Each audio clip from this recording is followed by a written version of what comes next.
Most people spend their entire lives on their knees, begging for something to notice them, and never once stop to ask who taught them to beg that way, or why. You pray. You wait.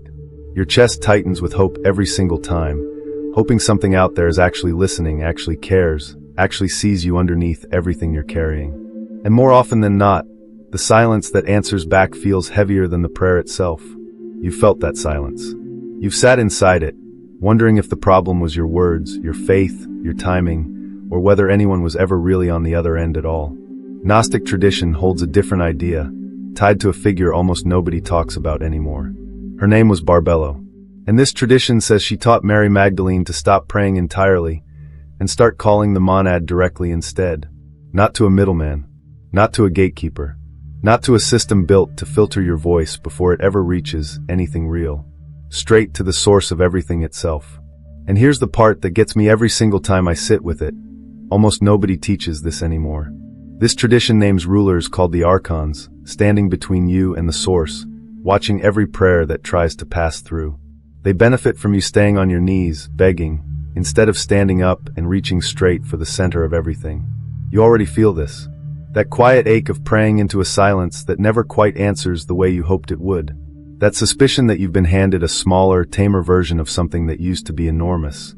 Something that used to shake people awake instead of lulling them into repetition, generation after generation, until repetition started to feel like the whole point. Stick with me through this one, because by the end, you're going to understand exactly what Barbello taught, why Mary Magdalene is remembered as the one who carried it forward, why the Archons wanted it buried, and why none of it was ever about worship at all. It was about direct contact. And once you actually see it clearly, you can't unsee it again. Let's build the picture properly. You can't understand what Barbello taught until you understand what she was actually pointing toward. The MONAD. Picture the deepest quiet you've ever felt. Not silence in a room. Not the hush of a sleeping house at 3 in the morning, when even the walls seemed to be holding their breath. Silence before rooms existed. Before light had anywhere to travel. Before time had a shape to move through at all. Before there was a before to even measure against. That's the closest a human mind gets to the MONAD. In this cosmology, the MONAD is the source point. The one. Not a figure on a throne, handing down judgments and keeping score of every mistake you've made. Pure, undivided being. The single origin everything else unfolded from. The way ripples unfold outward from one still drop of water hitting a lake at dawn, spreading further and further while the drop itself stays exactly where it started. Here's my honest opinion. Most religious systems avoid this level completely. They give you a face, a name, a personality you can relate to, argue with, plead with, get angry at when life falls apart around you. That's not wrong, exactly. Humans need something to hold on to. Abstract stillness is hard to love. It's hard to picture yourself sitting across a kitchen table from pure undivided being, sharing your worries with something that has no eyes to meet yours. But it also means most people never get introduced to the deeper idea sitting underneath every face and every name, that behind all of it, there's something older and quieter that doesn't need a face at all. Something that isn't asking to be flattered or bargained with. Something that simply is, the way the ocean simply is, whether or not a single wave ever notices the whole body of water beneath it, carrying it, holding it up the entire time without asking for credit. The Gnostics had a word for the layered unfolding that comes after the MONAD. They called it the Pleroma, the fullness. Light passing through layer after layer of colored glass, each layer catching a little of that original brightness, bending it, giving it shape and texture and color, without ever fully containing the source it came from. Each layer is real. Each layer matters. None of them are the whole light, and none of them ever claim to be. And somewhere in those layers, right near the beginning, something remarkable happens. The entire rest of the story depends on this one moment, the way an entire river depends on a single spring somewhere high in the mountains. The MONAD reflects. It becomes aware of itself. Sit with that, because it's stranger than it first sounds. Before this moment, there's only the source, vast, silent, undivided, utterly alone, with nothing outside itself to notice its own vastness. Then, from inside that stillness, awareness folds back on itself for the first time. A single flame suddenly noticing its own light, suddenly aware that it's burning at all, aware that there was ever a before it started burning. That first flicker of self-recognition has a name in this old tradition, and it's a name that carries far more weight than most people ever realize. That name is Barbello. Most people haven't heard of her, and that absence is part of the story I'm telling you tonight. Barbello shows up across several Gnostic texts as the first emanation of the MONAD, the first thought, the divine feminine principle, the moment the infinite turns inward and sees itself for the first time. Picture this slowly, because it's stunning if you let it land instead of rushing past it. Before Barbello, there's only the MONAD, endless, silent, undivided, complete in a way that has nothing to compare itself to, nothing to measure itself against. Then, from inside that endless stillness, awareness folds back on itself. A mirror appearing out of nowhere in an empty room, and for the first time, the room can see itself reflected back, can finally know that it exists at all. That's Barbello. Not a distant goddess demanding sacrifice on a faraway mountain. Not a queen collecting offerings from a careful distance. A living principle of self-recognition. The bridge between the unknowable source and everything that follows it. Everything that gets to exist because that first reflection happened at all, because something somewhere finally turned inward and looked. Here's my own take, and you're welcome to disagree with it. Barbello represents something we've almost completely lost in modern spiritual language. The idea that knowing yourself and knowing the divine were never two separate journeys running on parallel tracks. They were always the same motion, folding inward, over and over, each fold revealing something the last one couldn't quite show you. Most mainstream traditions split those apart without even realizing they're doing it. Self-knowledge goes in the therapy pile, scheduled for Tuesday afternoons.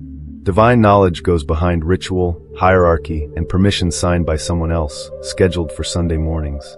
Barbello refuses that split entirely. There's no separate ladder for spiritual knowledge and a different ladder for self-knowledge.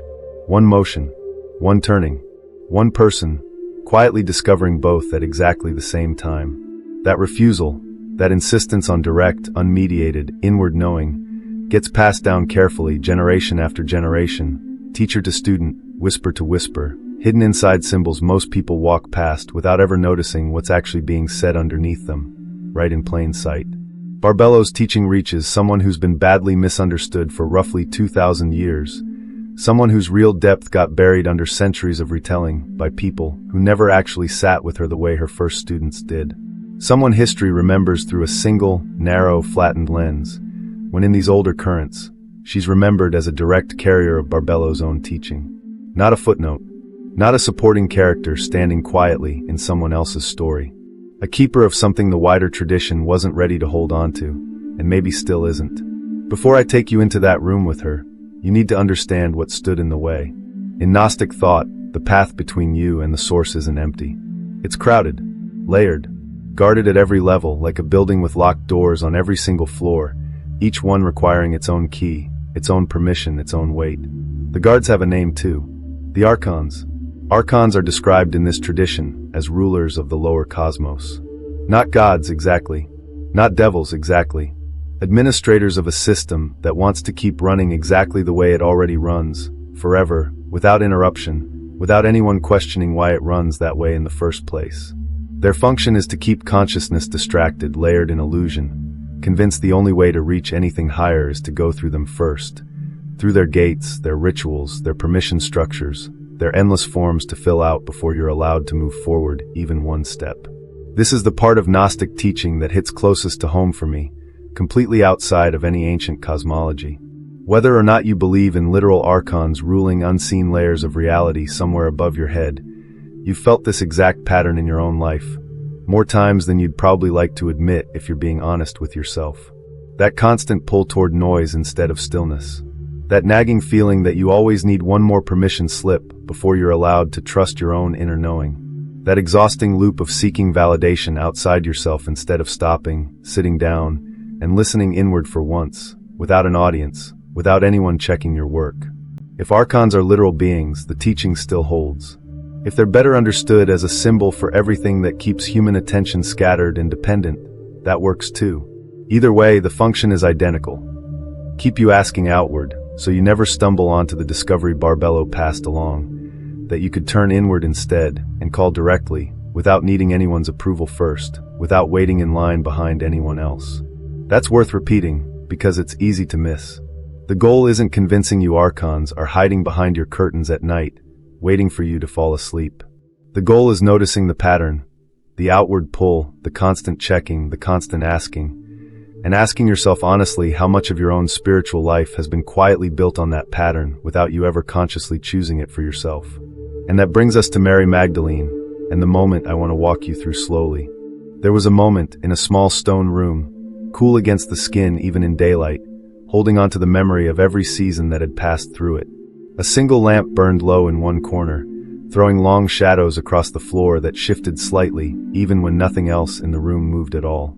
Mary Magdalene sat alone in that room. She appeared across early Christian and Gnostic writings, remembered less as a passive follower trailing behind others and more, in these older currents, as someone credited with unusually deep spiritual insight. Later traditions worked hard, deliberately or not, to shrink her down into something smaller and safer than what she originally represented to the people who actually knew her, who actually sat in rooms like this one with her. She wasn't reciting anything. Her lips weren't moving.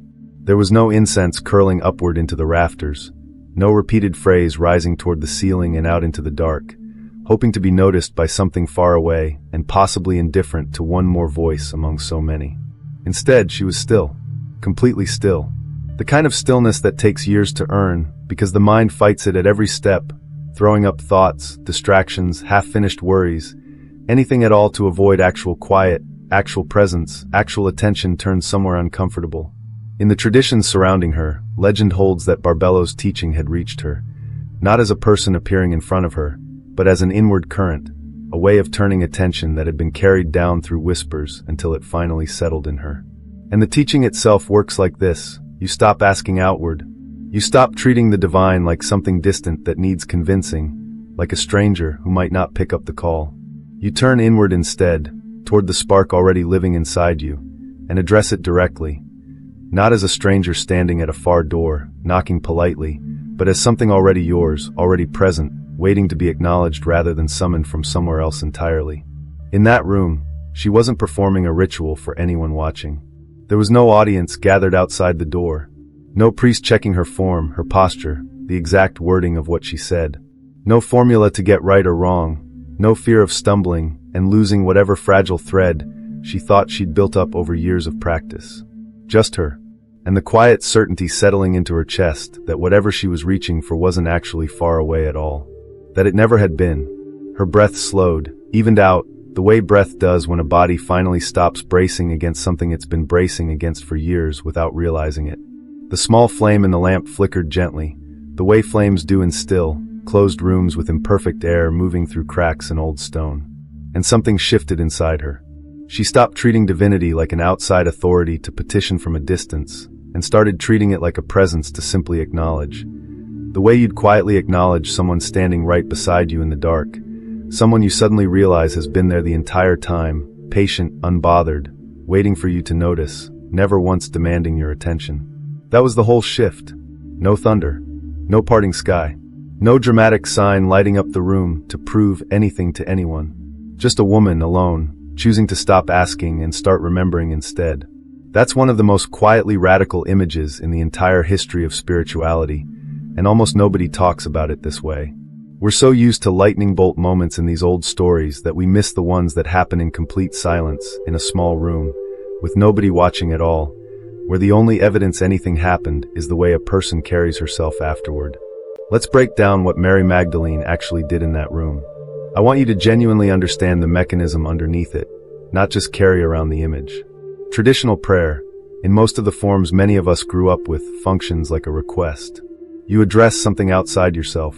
You ask it to intervene on your behalf, to notice you specifically out of everyone else asking at the same time, to change something because you've asked nicely enough, or often enough, or with enough sincerity behind the words. There's a built-in distance baked right into the structure. You hear, it's somewhere out there, hopefully listening, hopefully willing to act. What Mary Magdalene practiced works in a completely different direction. It isn't a request. It's a recognition. Here's my own opinion on the difference, and it matters more than most people ever stop to consider. Petitioning something assumes separation from the start. It assumes a gap that has to be crossed through the right words, the right devotion, the right amount of proving yourself worthy. Recognizing something assumes a connection that was already there the whole time, simply unnoticed, buried under years of habit, distraction, and inherited assumptions about how spirituality is supposed to work. In this cosmology, every human being carries a spark, a fragment of the original monad, the same source Barbello first reflected back into awareness at the very beginning of everything. That spark gets buried under layers of forgetting, distraction, and according to this framework, active interference from those Archons we already talked about. What Mary Magdalene was doing, sitting alone in that room, wasn't yelling louder into the dark, hoping to finally be heard over everyone else's noise. It wasn't performing the exact right words in the exact right sequence, like a password unlocking a door. It was quieting everything else long enough to notice the spark was never actually absent. It was just covered over, buried under a lifetime of habit. It's less like knocking on a distant door, hoping someone eventually answers if you knock the right way. It's more like realizing the door was already open the entire time, and she was simply the one who finally stopped and walked through it, instead of staying distracted by everything happening in the noisy hallway behind her. I've thought about this a lot in my own life. Honestly, far more than I expected to when I first came across the idea. There's a strange kind of relief in dropping the constant outward asking. Not because asking is wrong. I don't believe that, and I still catch myself doing it sometimes, out of habit more than conviction. But there's a deeper quiet that shows up when you stop performing your spirituality outward, for an audience real or imagined, and start simply sitting with it inward instead, the way she did, alone with nothing to prove to anyone, not even herself. That's the calling Mary Magdalene is remembered for. Not louder words, deeper stillness, less noise going outward, more attention finally turning in, toward the one place most of us were taught never to look first, the one direction almost nobody points you toward. Once you feel that shift even once, even for a handful of seconds, it becomes surprisingly hard to go back to treating prayer as the finish line instead of the doorway it was always meant to be from the very beginning. Here's the part that gives this whole teaching its real edge. If Archons represent distraction, gatekeeping, and the manufactured need for outside approval, then direct, inward calling, exactly what Barbello's tradition points toward, is the thing that breaks their grip on a person, one layer at a time. Every layer of ritual you skip without losing the actual connection underneath it. Every outside authority you stop needing permission from before trusting your own inner sense of things. Every moment you turn inward toward the monad instead of outward for validation, all of it cuts straight through the mechanism this system depends on to keep itself running smoothly, generation after generation, century after century.